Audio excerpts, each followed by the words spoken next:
Hello friends, welcome to this session of our class on modern exegesis of the Qur'an. This is another special session because we have a distinguished guest with us, and I'd like to say a couple of words to introduce him, and then we'll enter into our conversation about modern exegesis. Exegesis, of course, is a word which means something like understanding or commentary or reflection on a scripture.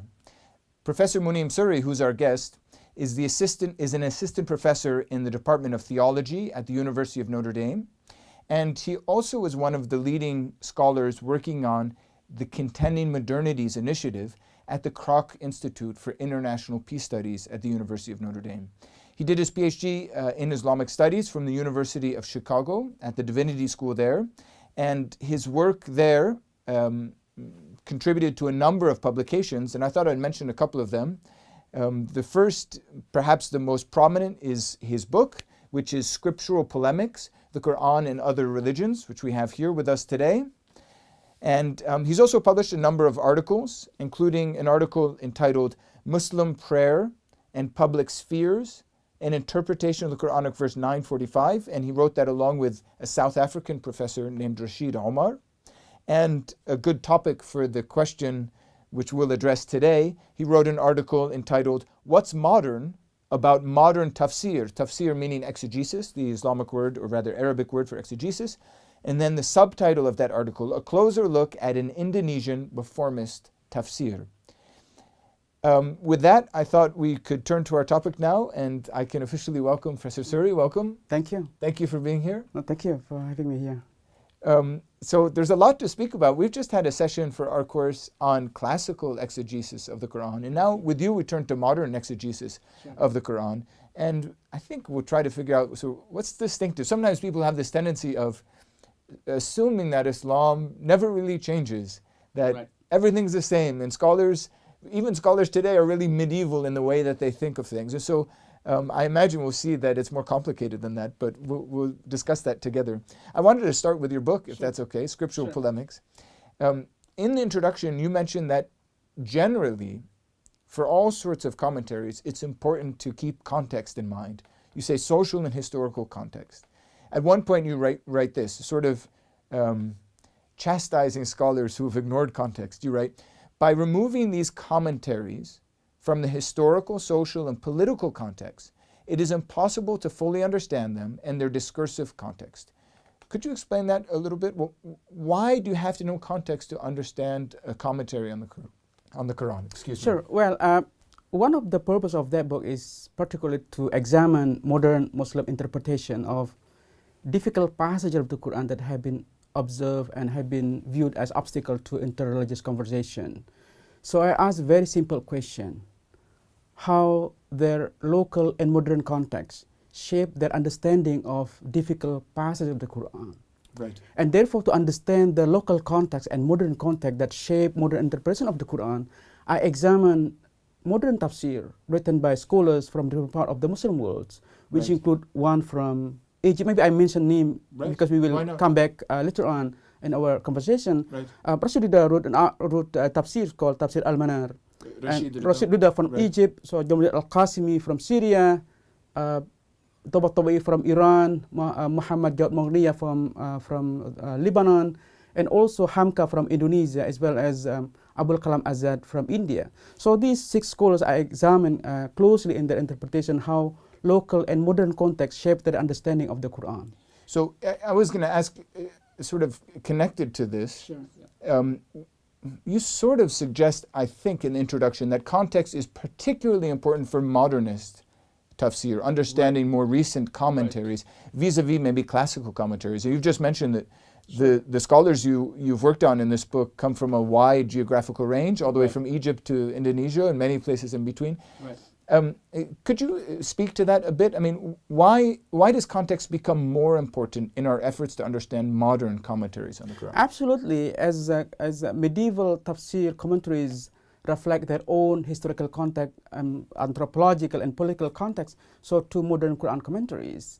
If you look at these Quran commentaries, you can see how they bring their own local context into their interpretation of the Quran. I may give you one example just to make this point very clear.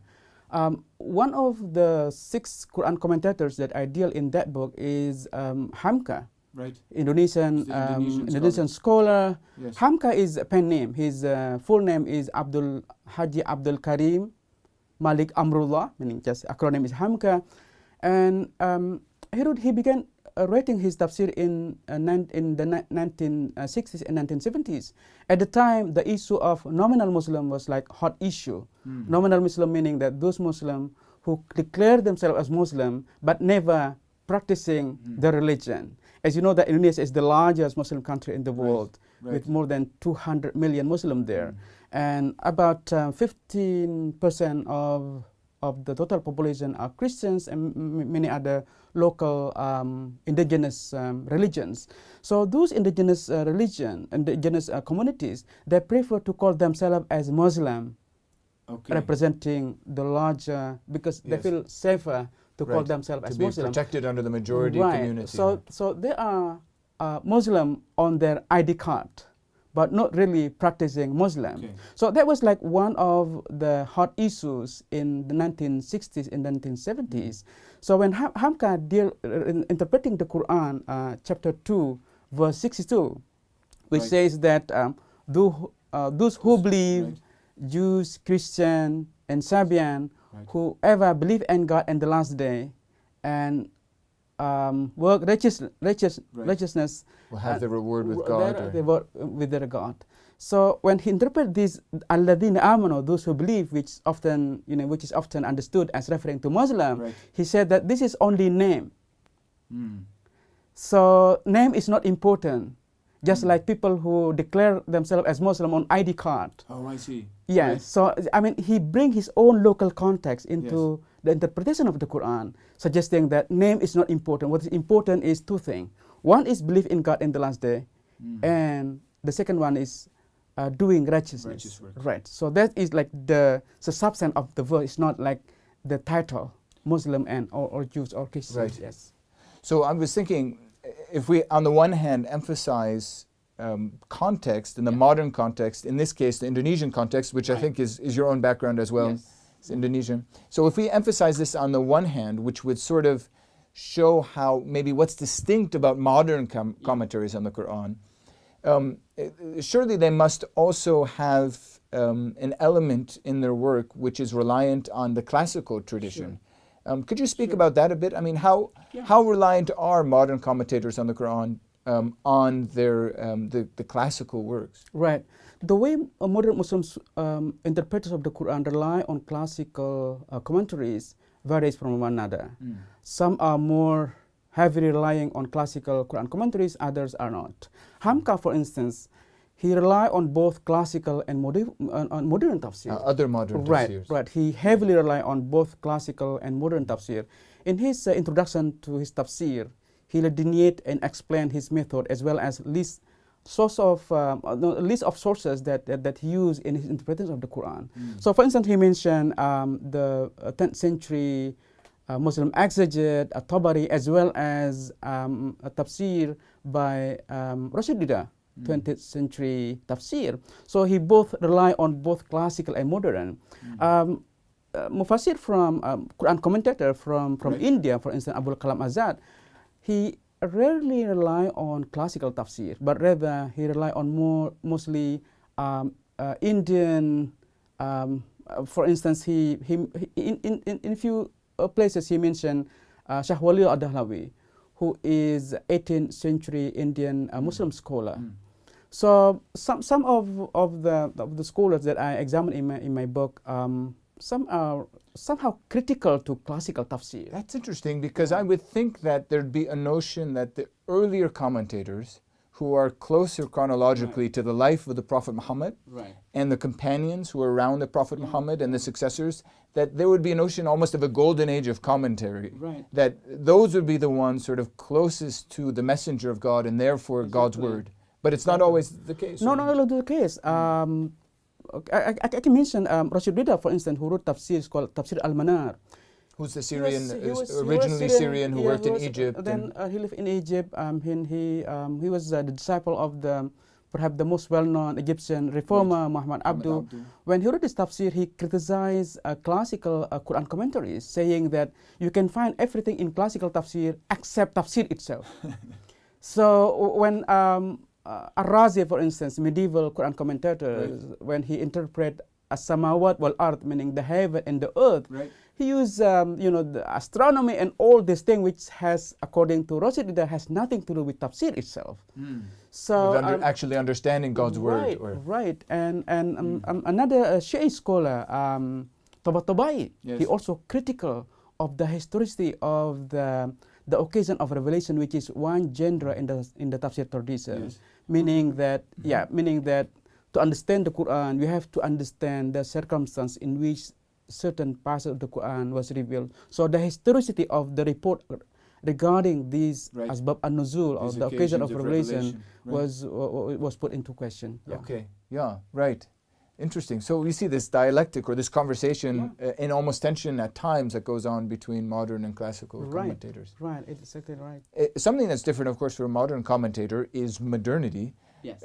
That sounds maybe simplistic, but what I mean is that there are certain elements of thinking in the modern period, what we call generally modernity, but here not just meaning technology and things, maybe technology actually is part of it, but principally certain values about human rights or equality between the sexes or other sorts of elements, maybe even about the virtue of sort of pluralism in terms of religions and things. Those are sorts of values that maybe principally come from the West, and therefore maybe in some Muslim commentators' eyes sort of from the Christian world, even though the West we know is not perfectly Christian, etc.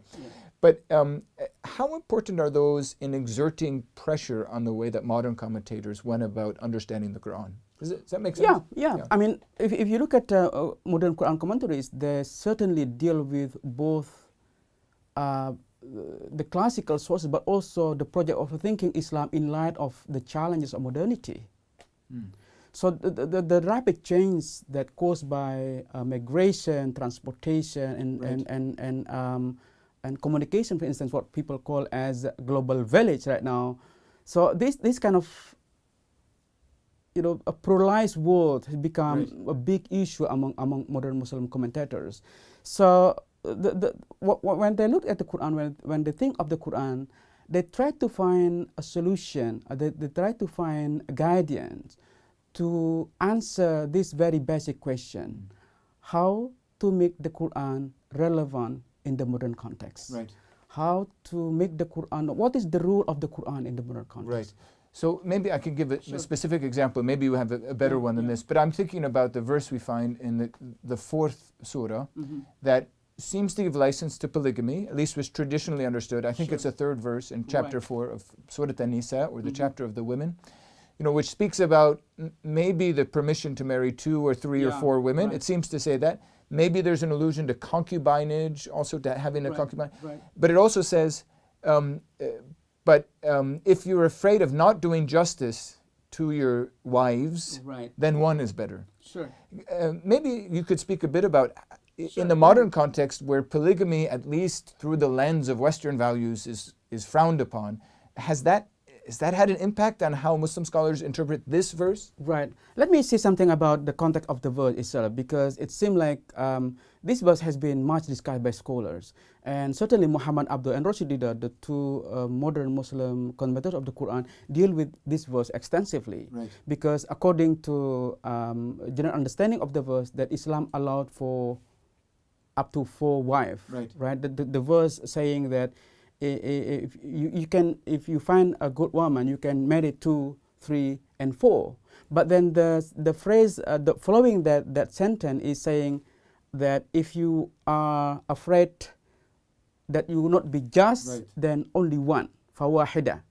So according to Rashidida, when interpreting this verse in particular, he's saying that because justice is impossible in terms of love, and therefore Islam does allow only one wife. Monogamous. So that's how the modern context shaped their understanding, though it is commonly agreed among scholars that Islam allows for 4 wives, but still when interpreting this particular verse, Rashidida and Abdul claim that only one wife because the condition is impossible, which is justice.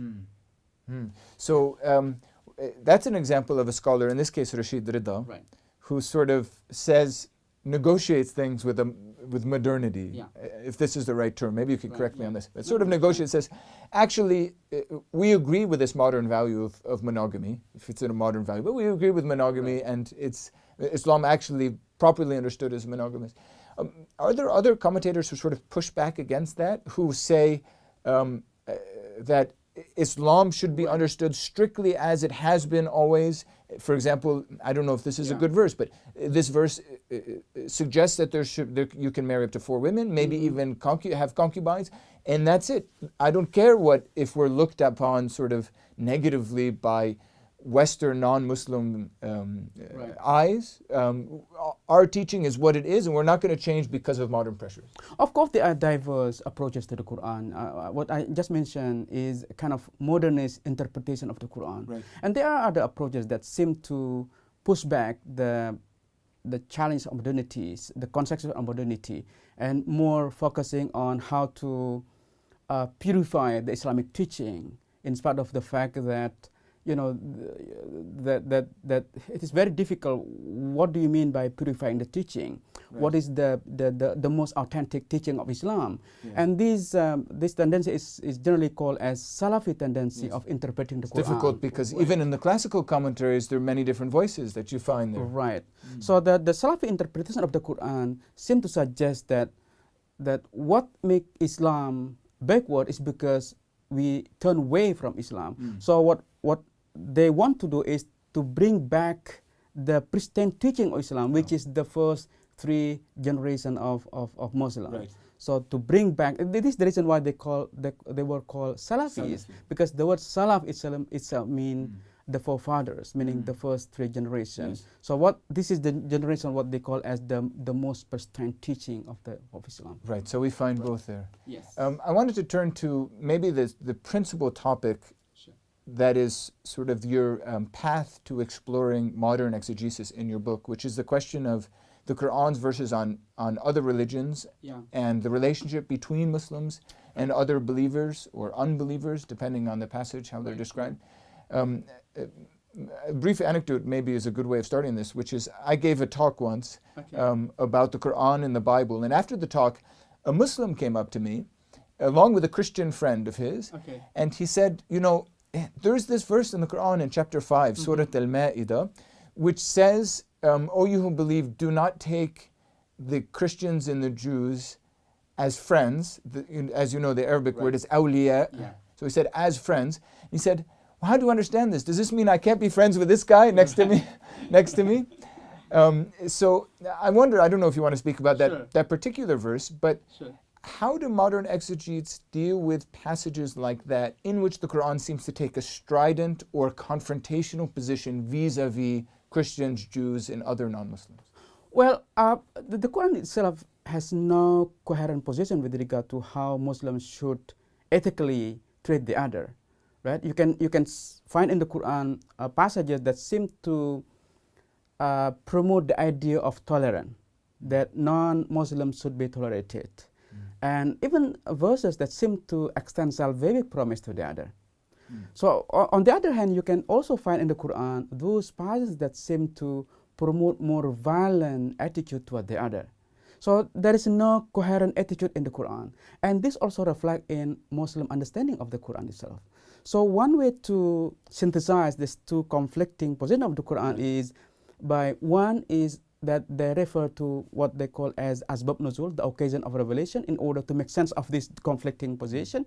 And the second one is by referring to the theory what later called as nasakh theory, meaning the theory of abrogation, that certain passages of the Quran have been abrogated by the other. So the later passages have abrogated the early one and therefore becoming inactive. So it's the later ones that are valid sort of legally or morally. Yes, this is one way to find a solution of this conflicting. I was going to ask about the first of the 2 strategies, which was to look at the occasions of revelation for a certain verse. Right.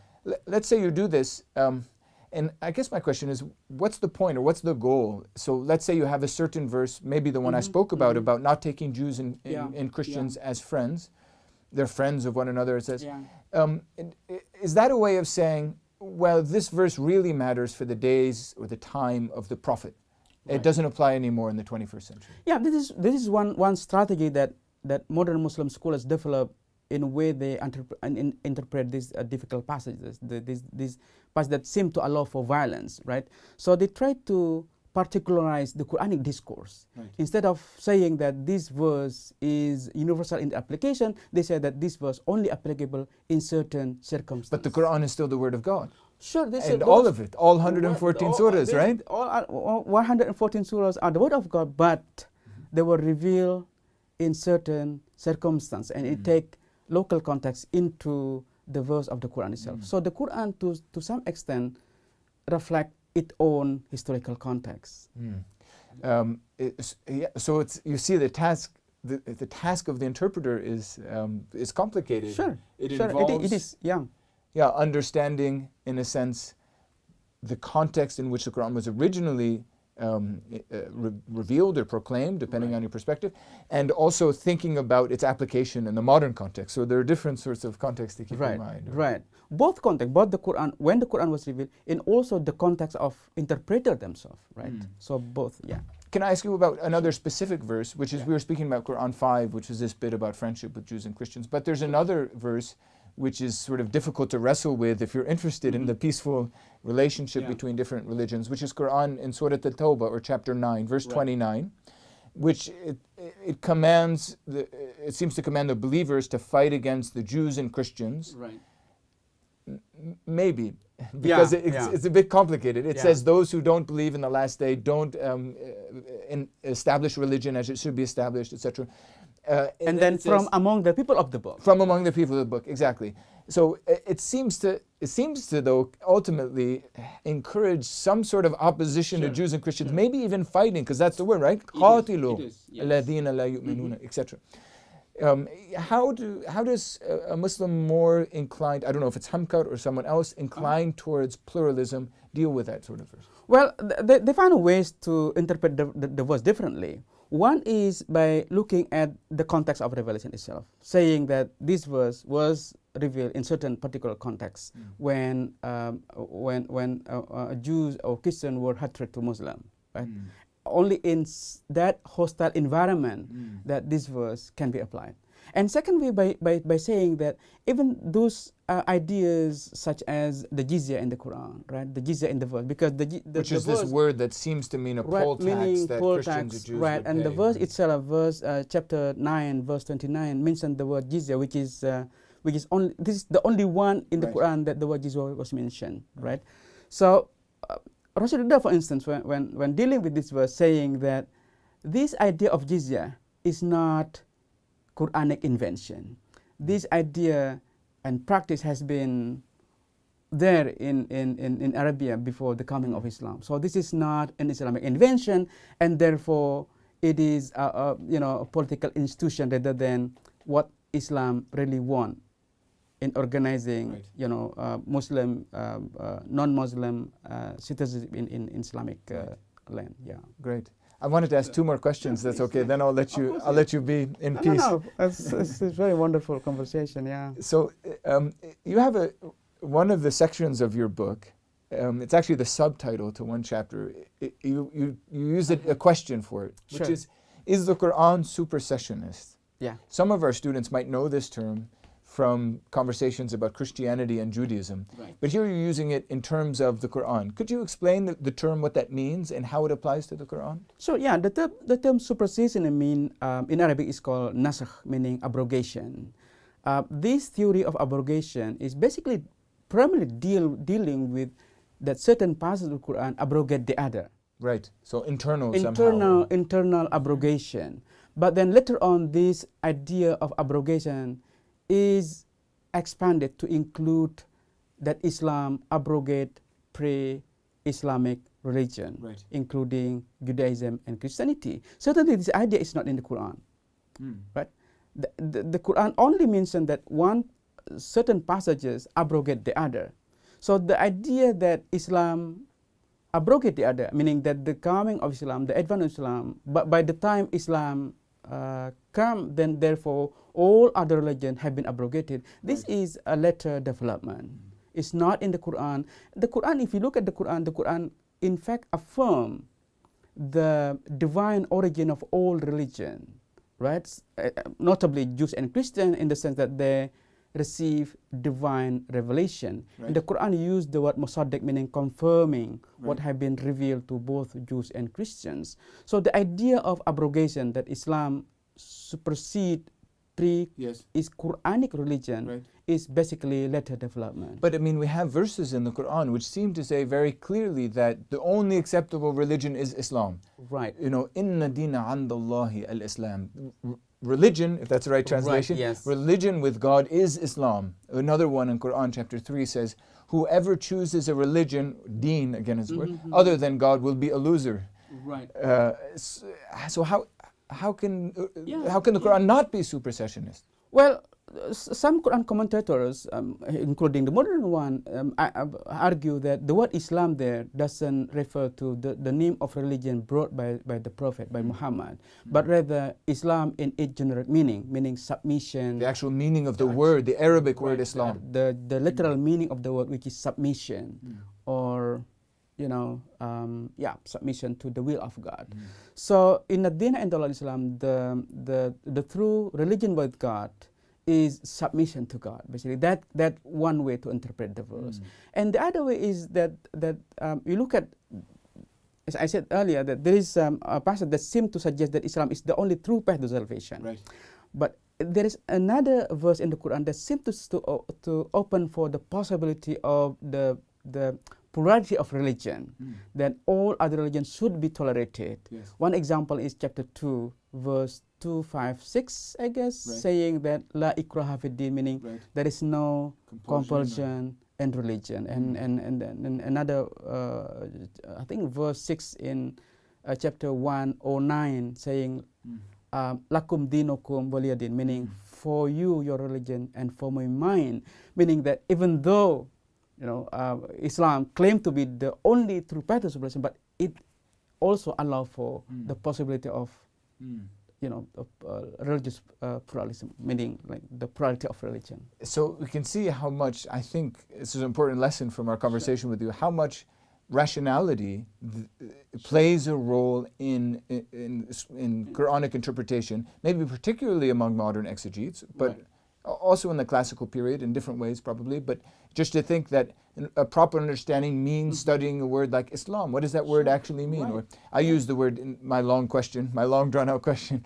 I mentioned the word deen. What is deen? We usually translate as religion, but religion is more complex. I mean, isn't religion in some ways a modern idea? Exactly. What does religion encompass as an idea? That's very right. Well, there's one, thank you. No. There's one last question I wanted to ask you, and it's a topic that's really important today, which is differences between Sunni and Shiite Islam. And it seems in the contemporary period that this is one of the greatest, most important issues for the future of the world, because we see all of these conflicts in places like Iraq and Syria, of course, also Yemen, also Pakistan, other places, Saudi Arabia itself, between Sunnis and Shiites. But it's not only a question of sort of political or military conflict, there are also different sort of traditions when it comes to interpretation of the Quran. And I know that at least one of the commentators you studied in your book is a Shiite, Tabatabai, you've already mentioned him.